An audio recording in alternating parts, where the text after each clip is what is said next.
வணக்கம் நண்பர்களே, நீங்கள் பார்த்து கொண்டு இருப்பது உங்கள் கௌசிக ரிவ்யூ. சரி வாங்க வீடியோக்குள்ள போய் என்னென்ன நடக்க போகுது அப்படின்ற இன்ட்ரெஸ்டிங்கான விஷயத்தை தான் நீங்க அந்த வீடியோல பார்த்து தெரிஞ்சுக்க போறீங்க. அதாவது ஊசி போட்ட நபர் இருக்காருல்ல, அவரு இருந்து கரெக்டாக நம்ம மல்லி இருக்காங்களா, அவங்க வந்து ஹாஸ்பிட்டலுக்கு போகிறாங்க. ஹாஸ்பிட்டலுக்கு போய் விஜய் கேட்டால் விஜய் இல்லைன்னு. அந்த சமயத்தில் வெண்பா போட்ட வச்சு, ஐயோ என் பொண்ணை பறி கொடுத்துட்டே, என் பொண்ணு எங்கே போனான்னு சொல்லிட்டு தெரியல, எங்கே போனாலும் என் பொண்ணை காணுமே, இந்த இடத்துல அந்த ரவுடிங் கிட்ட இருந்து எப்படியாவது என் பொண்ணை காப்பாற்றிடலான்னு சொல்லிட்டு போனால் அந்த ரவுடிங் கிட்ட என் பொண்ணே இல்லை.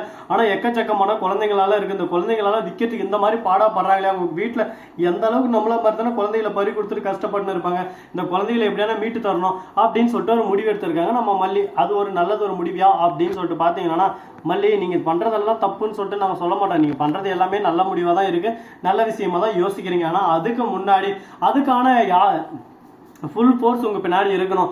நீங்க போயிட்டு காவல்துறையை கூட்டிட்டு வந்து அழைச்சிட்டு வந்து நீங்க இதெல்லாம் பண்ணா தப்பு இல்லை. ஆனா நீங்களே போய் பண்ணலான்னு பண்ணா நீங்க ஒத்த ஆளு, அவங்க 10 பேர் உடனே உங்களை கட்டி போட்டு அந்த இடத்துல உட்கார வச்சிருவாங்க. ஒண்ணுமே பண்ண முடியாது. நம்ம பண்ற ஒரு விஷயம் யாருக்கும் எந்த தொந்தரவும் இல்லாம பிரயோஜனமா இருக்கணும். அப்பதான் அது கரெக்டா இருக்கும். நாம ஒரு பக்கம் இதை பண்றோம் அதை பண்றோம்னு சொல்லிட்டு லாஸ்ட்ல எதுவுமே பண்ண முடியாம நிக்க கூடாதுல்ல. அந்த மாதிரி தாங்க ஒரு பக்கம் போயிட்டு இருக்கு. அதே சமயத்துல அழுந்துங்கிற சமயத்துல என்னம்மா என்னாச்சு அப்படின்னு சொல்லிட்டு கேட்கறாங்க. இவதாங்க என் குழந்தை வெண்பா, இவன் என் குழந்தை எங்க போனா என்னன்னு தெரியல, வயிற்றுல வேற குழந்தை இருக்கு, என் புள்ள வேற எங்க போச்சுன்னு தெரியல.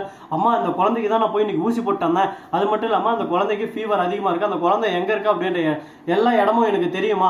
அது மட்டும் இல்லாம அவங்களுக்கு எனக்கு அப்பப்போ பணம் கொடுப்பாங்க, நீங்க எனக்கு கொஞ்சம் பணம் கொடுத்து உதவுனீங்கன்னா நான் எல்லாம் உண்மையும் சொல்றேன் அப்படின்னு சொல்லிட்டு சொல்ல உடனே, ஐயா சாமி உங்க காலில் உடனே சாமி என்னையா பணம் வேணும் சொல்லியா, எனக்கு ஒரு 10,000 இந்தா புடியா, 20,000 தரேன், எங்க இருக்கான்னு மட்டும் என் பொண்ணை சொல்லியா, என் பொண்ணுக்காக தான் என் உயிர் மூச்சு எல்லாமே காத்துன்னு இருக்கு அப்படி இப்படின்னு சொல்லிட்டு சொன்னதை சரி வா போலாம் அப்படின்னு சொல்லிட்டு இழுத்துனே போறாங்க. அழைச்சிட்டு போய் எந்த இடத்துல இருக்காங்க என்ன பண்றா அப்படின்றத எல்லாத்தையும் நம்ம மல்லி மறைமுகமா பார்க்க ஒரு பக்கம் போலீஸ்க்கு இன்ஃபார்ம் பண்ணிடுறாங்க. நம்ம தீபிகா ஒரு பக்கம் சும்மா வந்துன்னு இருக்காங்க. அவங்க வர்ற வேகத்தை பார்த்தா நமக்கு ஒரு பக்கம் ஆச்சரியமாவும் இருக்கு, வியப்பாவும் இருக்கு.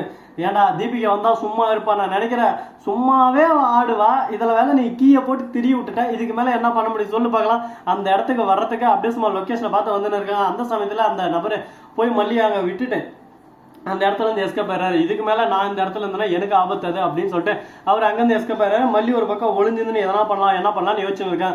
அந்த சமயத்துல பின்புறம் கரெக்டா அந்த ரவுடிங்களுக்கான சரக்கு பாட்டில் வாங்கிட்டு வரான். டே மச்சான் ஓடியாடா அங்க ஒரு பொண்ணு மாட்டிக்கிச்சு, அது மட்டும் இல்லாம அங்க வந்து எட்டி பார்த்துன்னு இருக்கா, எனக்கு என்ன டவுட்டா இருக்கா அப்படின்னு சொல்லிட்டு சொன்னா உடனே குட்டு ஓடியாராங்க. ஓடி வந்து பார்த்தா அடா மல்லி நீயாமா தங்கம் புச்சு என்னடி பண்ற குட்டிங்க, என்ன வேலை உனக்கு அப்படின்னு சொல்லிட்டு கேட்கறாங்க. உடனே என்ன பேசுறது ஏது பேசுறது தெரியாம முழிக்க, இந்த பொண்ணோட அம்மாலே இவளாண்டா, இவளாதான் ரொம்ப நாளா நான் தேடிக்கிட்டு இருந்தேன், இவளால் தான் பிரச்சனை வரப்போகுதுன்னு இருந்தேன், இவளையே ஒரு பக்கம் பிரச்சனையே வந்துட்டேன், இதுக்கு மேல இவளை வெளியே விட்டா வேலைக்காவது, இவளையும் அவ கூட சேர்த்து சேல்ஸ் பண்ணி விட்டுலாமே, நல்ல ஒரு டீலா இருக்கும் அப்படின்னு சொல்லிட்டு முடிவு எடுக்கிறாங்க. இது ஒரு நல்ல ஒரு முடிவா இருக்குமா இருக்காதா? அந்த வகையில யோசிச்சா என்ன வேணாலும் நடக்கலாம், ஏது வேணாலும் நடக்கலாம், எப்படி வேணாலும் போகலாம்.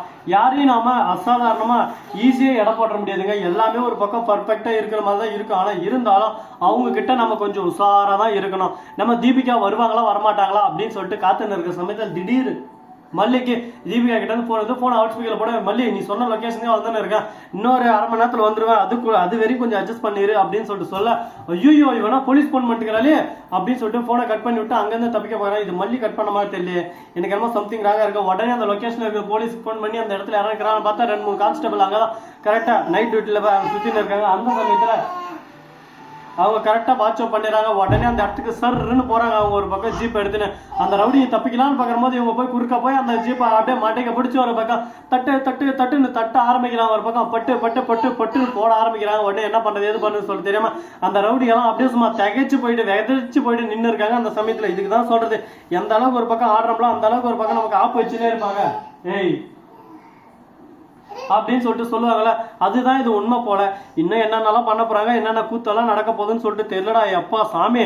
ஆனா இப்படியெல்லாம் பண்ணக்கூடாதுங்க, ரொம்ப மோசத்திலே ரொம்ப மோசம் இது அப்படின்னு சொல்லிட்டு நாம ஒரு பக்கம் சொல்லலாம். என்னென்னலாம் கூத்து நடக்க போகுதுன்னு சொல்லிட்டு தெரியல.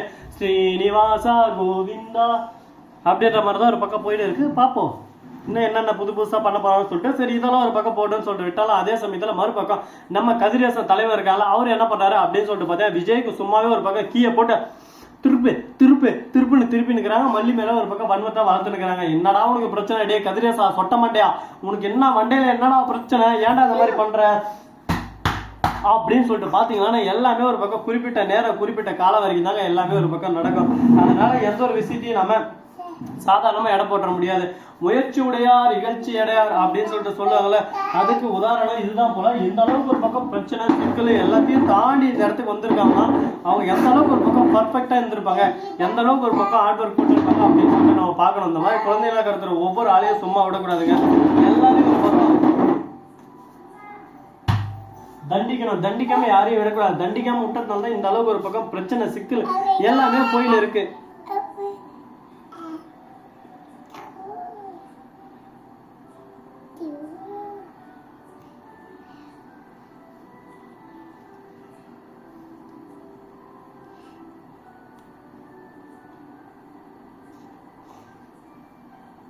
வெண்பாவெல்லாம் சும்மாவே விடக்கூடாதுங்க. பாவங்க அந்த குழந்தை கடத்திக்கிறாங்களா, அவங்களால அடிச்சு மூஞ்சி இதெல்லாம் உடைக்கணும். அப்பதான் அவங்களுக்கு புத்தி வரும். இன்னொரு டைம் இந்த மாதிரி பண்ண மாட்டாங்க அப்படின்னு சொல்லிட்டு அப்பதான் நம்பிக்கை வரும்.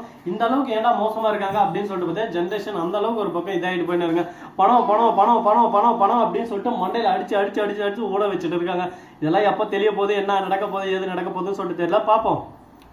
இந்த வீடியோவை பிடிச்சிருந்தா லைக் பண்ணுங்க, கமெண்ட் பண்ணுங்க, ஷேர் பண்ணுங்க, டிண்டிங் பெல்லை தட்டி விட்டு போங்க. அப்பதான் நாம போடுற அடுத்தடுத்த வீடியோ உங்களுக்கு உடனுக்குடன் நோட்டிபிகேஷன்ல வந்து கொண்டே இருக்கும். மிக்க நன்றி. தேங்க்ஸ் ஃபார் வாட்சிங். Tata, see you. நன்றி, வணக்கம், வந்தனம், வருக தருக.